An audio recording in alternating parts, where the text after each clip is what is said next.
গোৱালপাৰাৰ আগিয়াত বিবাহ যাত্ৰীৰ বাহন দুৰ্ঘটনাগ্ৰস্ত হৈ দুজনৰ মৃত্যু। দুৰ্ঘটনাত প্ৰাণ হেৰুৱালে দৰাৰ ককায়েকৰ লগতে এজন আত্মীয়ই। বিবাহ সমাপ্ত কৰি ঘৰলৈ উভতাৰ পথতেই পুৱতি নিশা এই দুৰ্ঘটনা সংঘটিত হয়। দৰা বিষ্ণু দাসৰ ককায়েক নৰেশ দাস আৰু আত্মীয় ৰবি দাসৰ মৃত্যু হৈছে। ১৭ নম্বৰ ৰাষ্ট্ৰীয় ঘাইপথত ৰখাই থোৱা বিবাহ যাত্ৰীৰ বাছ আৰু মেজিক গাড়ীত খুন্দা তীব্ৰবেগী ট্ৰাকৰ। আগিয়া থানাৰ অন্তৰ্গত বুধিপাৰাত সংঘটিত হৈছে এই দুৰ্ঘটনাত আন কেইবাজনো আহত লোকক চিকিৎসালয়ত ভৰ্তি কৰোৱা হৈছে। গোলকগঞ্জৰ উত্তৰ ৰায়পুৰৰ পৰা গোৱালপাৰাৰ বুধিপাৰালৈ আহিছিল বিবাহ কৰিবলৈ আৰু বিবাহ সম্পন্ন হোৱাৰ পিছতেই ঘৰমুখী হোৱা সময়তেই সংঘটিত হয় এই পথ দুৰ্ঘটনা। উল্লেখযোগ্য যে দৰাৰ এগৰাকী মহিলাই জনোৱা মতে কোনো কাৰণত নিশা বিবাহৰ সময়ত দুই পক্ষৰ মাজত কাজিয়াৰ সূত্ৰপাত হৈছিল। এই কথা জানিবলৈ দিছে দৰা পক্ষৰ এগৰাকী মহিলাই। দৰা পক্ষক কইনা পক্ষৰ লোকে মাৰপিট কৰাৰ অভিযোগ উত্থাপন কৰিছে। ঘটনাস্থলীত আৰক্ষী উপস্থিত হৈ দৰা যাত্ৰীক পঠিয়াই দিছিল যদিও দৰা পক্ষৰ এজনক কৰায়ত্ব কৰিছিল আৰক্ষীয়ে। লোকজনক কৰায়ত্ব কৰাৰ বাবে ঘৰলৈ নগৈ ৰাষ্ট্ৰীয় ঘাইপথৰ সমীপতে ৰৈ আছিল দৰা যাত্ৰীৰ লোক। আৰু সেই সময়তেই এখন ট্ৰাকে তীব্ৰ বেগত আহি দৰা যাত্ৰীৰ বাছ আৰু মেজিক গাড়ীখনত খুন্দা মৰাৰ ফলতেই দৰাৰ ককায়েকৰ লগতে আন এজন আত্মীয়ৰ মৃত্যু হয়। গাড়ীত বিয়া কৰিব আহিছিলোঁ।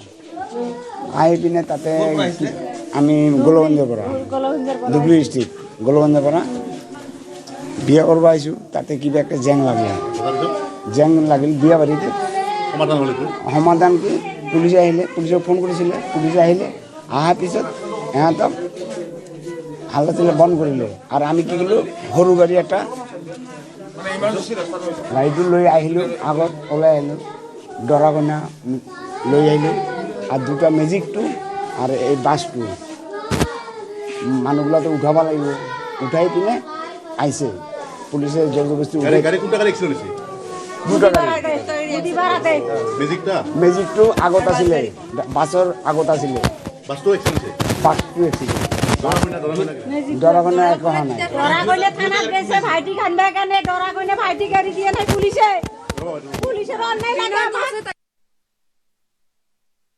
এক্সিডেণ্টত ট্ৰাক আহি যাব বাছত লগাই দিছে। ৰখি থকা বাছত মানে এক চাইডত আছিল বাছটো মাজখনত নাৰাখে ন, এক চাইডতে ৰাখিব, চাইড দি আহি কিবা তাইয়ে লগাই দিলে। বিয়া কৰি কিবা যাম ঘৰত। বিয়া কৰি আমি কেতিয়াবা গ'লো হয়, পুলিচৰ কাৰণে আমি এইটো যাব পৰা নাই। এতিয়া ইহঁতৰ ৰিস্ক কোনে নিব? দুটা না তিনিটা ঢুকালে আৰু বহুত গিলা চিৰিয়াছ আছে, চলিব নোৱাৰি। গোৱালপাৰা জিলাৰ আগিয়াৰ ১৭ নং ৰাষ্ট্ৰীয় ঘাইপথত ভয়ংকৰ পথ দুৰ্ঘটনা। বিবাহ যাত্ৰী বাছ আৰু ট্ৰাকৰ মাজত সংঘৰ্ষৰ ফলত প্ৰায় দুজন লোক নিহত হৈছে আৰু বহুকেইজন আহত হৈছে। দৃশ্য পোনপোনে নিউজ ১৮ সন্নিৱিষ্ট দৰ্শকক দেখুৱাই আছোঁ। গোৱালপাৰা জিলাৰ যি ১৭ নং ৰাষ্ট্ৰীয় ঘাইপথৰ পৰা দেখুৱাই আছোঁ। আজি পুৱতি নিশা এই সংঘটিত হৈছে যি দুৰ্ঘটনা কৰিছে। দৃশ্য দেখুৱাই যাব ধুবুৰী জিলাৰ যি গোলকগঞ্জৰ পৰা এই আগিয়া বুধিপাৰাত যি বিবাহৰ বাবে আহিছিল আৰু উভতি যোৱা পথতে দেখিবলৈ পোৱা গৈছে যি দুৰ্ঘটনা। ইতিমধ্যে যে আহতসকলক গোৱালপাৰা অসামৰিক চিকিৎসালয়ত নিয়া বুলি ইতিমধ্যে জানিব পৰা গৈছে। ক'ৰ পৰা আহিছিল আপোনালোক? গোলগঞ্জ। ঘটনাটো কওকচোন, কি হৈছে? ঘটনাটো মানে এইখান কি জেগা কয়, শৈলমাৰী ধৰক বুধবাৰা ইয়াতে মানে বিয়ে পাতিব আছিলোঁ। তাৰপিছতে বিয়ে চিয়ে ভালে হ'ল ধৰকচোন। আধা মানুহ আমি ওলাই আসলোঁ, বস্তু যি দিছে যিয়ে দিয়ক না আৰু আমি লৈ আহিছোঁ। ছোৱালী আৰু দৰা আহোঁতে মানে কিবা এটা সিহঁতৰ কাজিয়া লাগিল। এই কাজিয়া লাগাতে ধৰকচোন অলপ মুখাবাদ্য হ'ব পাৰে, হয়তো অলপ ধাক্কা ধাক্কি হ'ব পাৰে। এইটোৰ পিছতে আমাৰ এটা ল'ৰাক ইয়াৰ পৰা উঠাই লৈ গ'ল আৰক্ষীৰ মানুহ।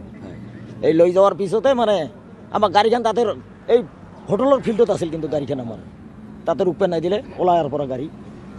আমিও ক'লোঁ ড্ৰাইভাৰক যে এইফালে নি এই বাং চাইডত ৰাখি দে, ল'ৰাটো আসলে আমি একেলগত যাওঁ হয় না। ট্ৰাকে আসি পিছফালে মাৰি দিলে। কি গাড়ী আছিল আপোনালোকৰ? আমাৰ বাছ আছিলে, এই যেখন বাছ হয়। ক'ৰ পৰা বিয়া পাতিব আহিছিল আপোনালোকে? গোলগঞ্জ ধুবুৰী ডিষ্ট্ৰিক্ট। কিমানজন ঢুকাইছে? তিনিজন ঢুকাইছে। আৰু আহত কিমান? আহত মোটামুটি 25জন হ'ব। এতিয়া কি আপোনালোক আহত মেডিকেলত লৈ গৈছে? মেডিকেলত লৈ গৈছে।